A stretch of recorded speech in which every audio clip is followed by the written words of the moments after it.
உங்க பையனுக்கு தான் எழுதிருக்கு உயில், உங்க அப்பாவுக்கு அப்புறம் அந்த உயில் வந்து உங்களுக்கு தான் உங்க பையனுக்கு சேர்றதுக்கு தான் என்கிட்ட வந்து வந்தாரு, நான் எழுதி கொடுத்துருக்கேன். அதுல எந்த பிரச்சனையா இருந்தாலும் நான் உங்களுக்கு வந்து நான் பார்த்து கொடுப்பேன்.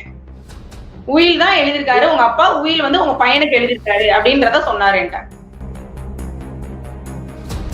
எங்களுக்குமே அந்த சந்தேகம் இருக்கு சார். எங்களுக்குமே அவர் வந்து எப்படி அதை ஏறி போட்டிருப்பாரு அப்படிங்கறது ஒரு சந்தேகம் இருந்துச்சு.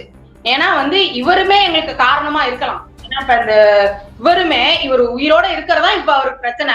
இவரை வந்து இது பண்ணிட்டோம்னா நம்ம வந்து ஆட்டோமேட்டிக்கா அந்த சொத்தை வந்து நம்ம வந்து உங்க அப்பா வித்துட்டாரு, நாங்க எடுத்துக்கிட்டோம், உங்க அப்பா வித்துட்டாருன்னு சொல்லி பொய் சொல்றதுக்குதான் அவர் வந்து வெயிட் பண்ணிட்டு இருந்தாரு. எங்க அப்பா அவரா இறக்கிறதுக்கு இவர் வெயிட் பண்ணிட்டு இருந்தாரு. கண்டிப்பா அவர் மேல சந்தேகம் இருக்கு சார். கண்டிப்பா அவர் மேல சந்தேகம் இருக்கு.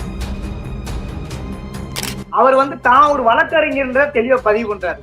சீமானுடைய வழக்கு, சாக்கி திருமண வழக்கெல்லாம் நான் தான் பாக்குறேன்னு சொல்றாரு. நீங்க அவர் போயான வழக்கறிஞருங்கிறீங்க, அவர் மனைவிதான் வழக்கறிஞர்.